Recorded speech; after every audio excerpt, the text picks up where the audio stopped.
Hello guys, welcome back to my video. As in the last few videos, we have been discussing all the grammar topics one after the another. So in today's class, we are going to talk about verbs. What are verbs? Verbs क्या होते हैं? मैंने आप लोगों को जब sentences का topic initially समझाया था तो मैंने आपको बताया था कि वर्ब्स एग्जैक्टली होते क्या है। ये वो वर्ड्स होते हैं कि इसके बिना ना सेंटेंस की फ्रेमिंग ही नहीं हो सकती। ठीक है, ये उसका एसेंस होता है कि जो मेरा सब्जेक्ट है ना वो कर क्या रहा है, वो बैठा है, वो उठा है, वो सो रहा है। ठीक है, तो क्या एक्शन परफॉर्म हो रहा है, क्या सब चीजें हो रही है। वर्ब्स को हम तीन वे से समझ सकते हैं। सबसे पहला, वर्ब्स को हम एक्शन वर्ड्स बोलते हैं। सेकंड, ये हमारी स्टेट ऑफ बीइंग को डिफाइन करता है। एंड थर्ड, पोजेशन को शोकेस करता है। किसी ने नहीं बताया होगा, मुझे पता है, हर एक बंदा ना ये बोल देता है वर्ब्स आर एक्शन वर्ड्स और काम खत्म हो जाता है। So it should not be like this. इनको हम तीन वेज से डिफाइन करते हैं। अभी मैं कुछ सेंटेंसेस बोलूंगी ना, आप लोगों को समझ आ जाएगा। ठीक है, आई ईट एन एप्पल, मैं एप्पल खाती हूँ। ठीक है, कोई चीज हम खा रहे हैं, ईट कर रहे हैं, तो ये एक्शन वर्ड हो गया। आई एम स्लीपिंग, मैं सो रही हूँ। ठीक है, सोना, स्लीप करना एक एक्शन हो गया जिसमें एक पर्सन एक किसी एक्शन को परफॉर्म कर रहा है, या उसका बेसिकली इसमें चाहे वो फिजिकल मूवमेंट है नहीं है, but mentally that person is doing something. Okay, next, I am thinking, जो ये है ना आई एम थिंकिंग, ये भी इसी का ही पार्ट हो सकता है कि ये फिजिकली वो कुछ नहीं कर रहा but internally things are going on. Next, state of being, I am a girl, मैं एक लड़की हूं। इसके अंदर क्या वर्ब है? एम। एम, ये हमारा स्टेट ऑफ बीइंग की कैटेगरी में आता है। अब स्टेट ऑफ बीइंग एग्जैक्टली होता क्या है? आप इस दुनिया में एग्जिस्ट कर रहे हो ना, ये आपका स्टेट ऑफ बीइंग है। इसका जो मेन पार्ट होता है that is to be form of the verb, और ये बहुत इंपॉर्टेंट है। कोई नहीं सिखाता, कोई नहीं बताता। हमें बचपन से रट्टा मरवाया जाता है। इज एम आर जो होते हैं वो हेल्पिंग वर्ब होते हैं, और सिटिंग, ईटिंग, स्लीपिंग ये सारे मेन वर्ब होते हैं। जी ऐसा नहीं होता है। इज एम आर, मैं डिसएग्री नहीं कर रही कि वो हेल्पिंग वर्ब्स नहीं होते हैं, वो हेल्पिंग वर्ब्स होते हैं। इन सब चीजों को हम इस वीडियो में ना इन डिटेल में डिस्कस करेंगे। आपको उस चीज को लेकर स्ट्रेस आउट होने की जरूरत नहीं है। अगर आप यहाँ आ गए हो तो वर्ब्स के तो सारे डाउट आज मैं क्लियर करके ही भेजूंगी। नेक्स्ट, आप किसी चीज को पोजेस कर रहे हो, मतलब आपके पास वो चीज है। For example, I have a pen, मेरे पास एक पेन है। किस कैटेगरी में डालोगे इसको? हैव क्या है? यू आर हैविंग इट, तो ये भी एक वर्ब की कैटेगरी में आता है, have. So now you can see there are few examples which are mentioned over here on the screen कि क्या क्या टर्म्स आ सकते हैं, किस किस तरीके से वो आप कर सकते हो।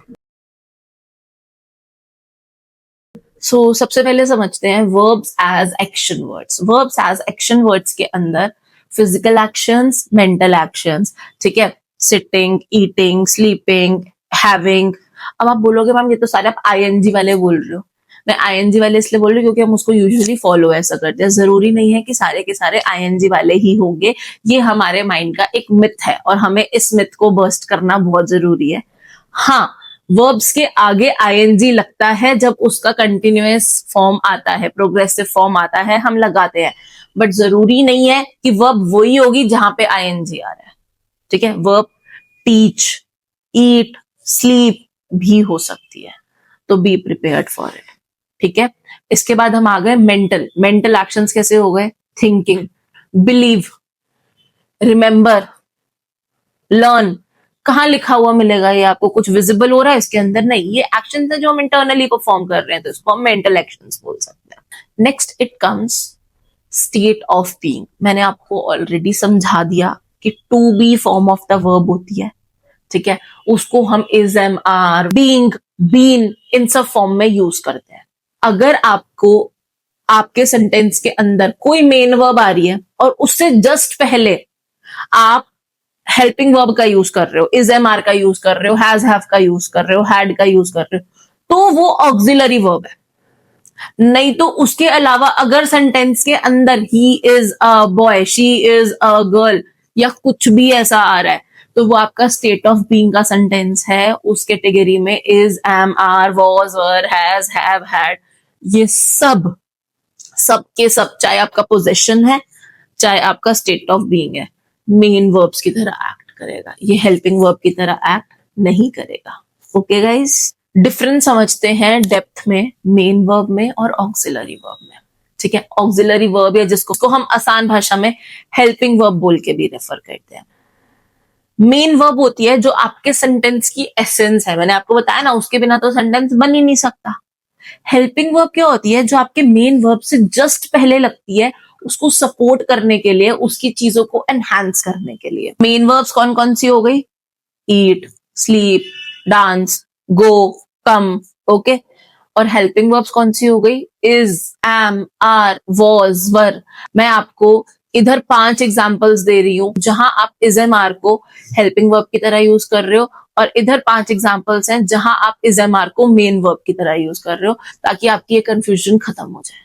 इसके अलावा हेल्पिंग वर्ब या ऑक्सिलरी वर्ब्स की कैटेगरी के अंदर मोडाल्स भी आते हैं। मोडाल्स भी सेम हेल्पिंग वर्ब की तरह यूज होते हैं मेन वर्ब से जस्ट पहले। वर्ड्स क्या हो गए? विल, वुड, शैल, शुड, ठीक है, हैव टू, वुड बी, ठीक है, ऐसे वाले वर्ड्स जो आते हैं जो सपोर्ट कर रहे होते हैं। Now let's come two types of verbs. Verbs की कौन कौन सी टाइप्स होती हैं और कैसे होती है? Transitive verbs, intransitive verbs. Basically ये ऑब्जेक्ट बेस्ड वर्ब्स होती हैं। इसके अंदर क्या होता है कि जो आपका सेंटेंस है उसके अंदर ऑब्जेक्ट की प्रेजेंस होनी जरूरी है या नहीं है। जितनी भी ट्रांजिटिव वर्ब्स आती हैं उसके अंदर ऑब्जेक्ट का प्रेजेंस होना इंपॉर्टेंट होता है, पर इनट्रांजिटिव वर्ब्स के अंदर आपके लिए उसका प्रेजेंट होना इंपॉर्टेंट नहीं होता। Some verbs can be use in both the ways, तो कंफ्यूज मत होना कि ये तो ट्रांजिटिव हो गई तो ये इंट्रांजिटिव में कैसे यूज हो रही है। एग्जाम्पल देखते हैं। शी रन्स अ बिजनेस, ठीक है। अब शी रन्स वो भागती है, खत्म। शी रन्स अ बिजनेस वो एक बिजनेस चला रही है। तो इन दोनों चीजों में डिफरेंस है। तो ये कंप्लीटली सिचुएशनल डिपेंडेंट होता है कि हम किस तरीके से यूज करते हैं। Now let's come to next category, regular verbs and irregular verbs. अब रेगुलर और इररेगुलर वर्ब्स को समझने से पहले हमें एक छोटी सी चीज को समझना पड़ेगा कि मेरे वर्ब्स किस किस फॉर्म में लिखी जाती है। वर्ब के मेजर 5 फॉर्म्स होते हैं। सबसे पहला होता है बेस फॉर्म, नेक्स्ट होता है पास्ट फॉर्म, थर्ड होता है पास्ट पार्टिसिपल फॉर्म। इसके बाद हमारी एक फॉर्म और होती है जिसको हम बोलते हैं जेरेंट फॉर्म। जेरेंट्स क्या होते हैं? जितने भी वर्ब्स के आगे हम आईएनजी लगा लेते हैं। कहाँ यूज होता है? प्रोग्रेसिव में या कंटिन्यूअस टेंस के अंदर। इसके अलावा एक कैटेगरी और होती है जिसको हम बोलते हैं थर्ड पर्सन सिंगुलर फॉर्म। हमारी जितनी भी वर्ब्स है ना वो 6 पैरामीटर्स पे लिखी जाती हैं। First person, second person, third person. First person singular की 3 कैटेगरीज हो गई, फर्स्ट पर्सन प्लूरल की 3 कैटेगरीज हो गई। आपकी वर्ब की एंडिंग कैसे है ना उसके अकॉर्डिंग इंटायर चीज चेंज हो जाती है। तो ये चीज समझे। 5th फॉर्म बोला है, दैट इज बेसिकली आप थर्ड पर्सन सिंगुलर के केस में क्या यूज कर? To write, write, wrote, written, writing, writes. तो हम टोटल 6 वे से इसको डिस्क्राइब कर रहे हैं कि इन्फिनेटिव फॉर्म एग्जैक्टली है क्या, इन्फिनेटिव फॉर्म में क्या होता है, उसको हम कहां और कैसे यूज करते हैं। इन्फिनेटिव बेसिकली टू लगा देते हैं हम वर्ब से पहले, ठीक है। इनका यूजेज कहाँ होता है? 2 जगह पे यूज होता है। सबसे पहला इसका यूजेज आता है जब आपको 2 वर्ब्स को एक साथ यूज करना होता है, उस कैटेगरी के अंदर हम टू लगा देते हैं। I like to play. Second, कुछ ऐसी वर्ब्स होती हैं बेसिकली जिनके बाद हमारा इन्फिनेटिव फॉर्म या टू फॉर्म लगाना बहुत इंपॉर्टेंट होता है, such as want, hope, to, decide and many others. ये मैंने आपको कुछ एग्जांपल्स दे दिए।